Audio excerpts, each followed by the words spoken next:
Hello দর্শক, আসসালামু আলাইকুম। তীব্র বর্ষায় আমাদের খামারের অবস্থা বেহাল এবং খামারের কাজকাম দ্বিগুণ হয়ে দাঁড়িয়েছে।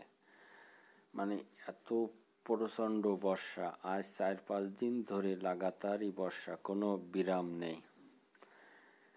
মানে এমন পর্যায়ে চলে গেছে যে মানুষ অতিষ্ঠ হয়ে গেছে যে বর্ষা এত বেশি তা বলে শেষ করা যাবে না। যেখানে সেখানে পানি বেঁধে রয়েছে এবং আপনার যে জায়গায় আমার খামারের পানি যায় সে জায়গাটাও একেবারে ভরপুর হয়ে গেছে।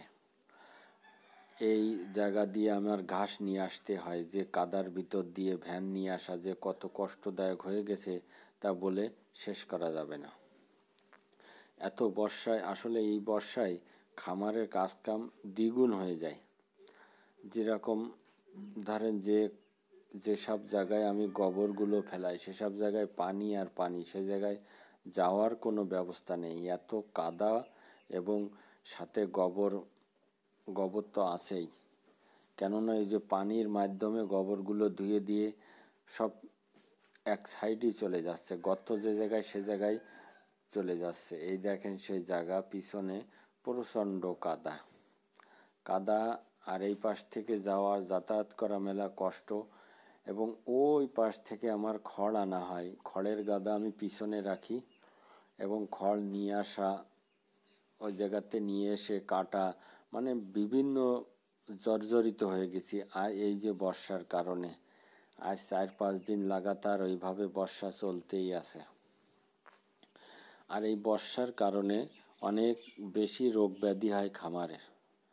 সেটা কিভাবে? কেননা ফ্লোর কোনোভাবে শুকোতে চায় না, ফ্লোর সবসময় স্যাঁতসেঁতে হয়ে থাকে।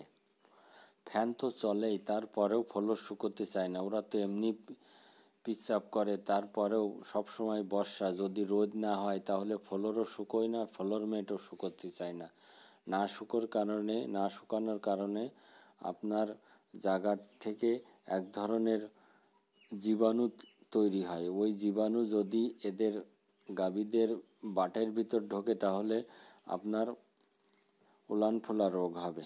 এই ঘাস কাটা, আসলে যে এই বর্ষার সময় ঘাস কেটে নিয়ে আসা যে কত কষ্ট, যারাই খামার করেছে তারাই জানে এই বর্ষার সিজনে ঘাস কেটে নিয়ে আসা। কেননা ঘাসের জমিতে অতিরিক্ত পানি। আসলে সেসব কথা কি বলবো তা বলে শেষ করা যাবে না। আসলে আমার তো কোনো ক্যামেরাম্যান নেই যে আপনার সেই ভিডিওগুলো আপনার দেখাতাম যে কিভাবে কষ্ট করে এই বর্ষার সময় যে কাজকাম করতে হয় খামারে। কেননা সকালে উঠে গোবর ফেলানো, এদের খাবার দাবার দিয়া, তারপরে এদেরকে গোসল করানো, তারপরে ঘাস কেটে নিয়ে আসা, সেসব ভিডিও যদি আপনাদের দেখাতাম তাহলে আপনারা বুঝতে পারতেন যে খামারে যে কত কষ্ট। যে কথা বলছিলাম, আসলে এই বর্ষার সিজনে বেশি মশা তৈরি হয়, মাছি তৈরি হয় এবং এই মশা মাছির থেকে গরুদেরকে বেশি রোগ ব্যাধি ছড়ায়। কেননা এই মশা মাছি দেখবেন যে এফএমডি যে রোগগুলো আপনার, তারপর এলএসডি যে রোগগুলো, এগুলো বলো বেশিরভাগই মশা মাছির থেকে দ্রুত ছড়ায়। এই জন্য সবসময় বলবো যে আপনার খামারে ভোরবেলায় গোসল করানোর পরে আপনি অবশ্যই চুন প্রয়োগ করবেন।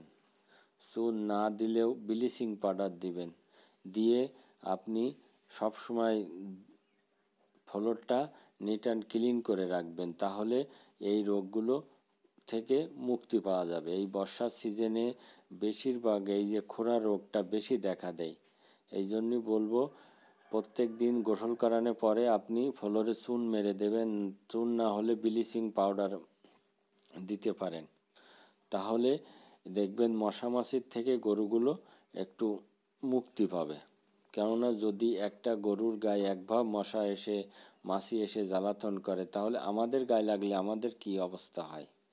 এই জন্যই বলবো যে আপনারা অবশ্যই গোসল করানোর পরে ভোরবেলায় ফ্লোরে আপনি চুন প্রয়োগ করতে পারেন, ব্লিচিং পাউডার দিতে পারেন, বা এক ধরনের স্প্রে আছে যেরকম আছে ব্লিচিং পাউডার দিয়ে পানি দিয়ে স্প্রে করে ওদের সমস্ত গায়ে দিতে পারেন, তাহলে আর ওই আপনার মশা মাছির থেকে মুক্তি পাবে। আর একটা হলো ন্যাপথলিগুলো বেটে ভালো করে বাটতে হবে আপনার, যাতে স্প্রে করতে পারেন, যাতে স্প্রের ভিতরে যে এঁটে না যায়, সেরমভাবে স্প্রে করে সেকে তারপরে পানির সাথে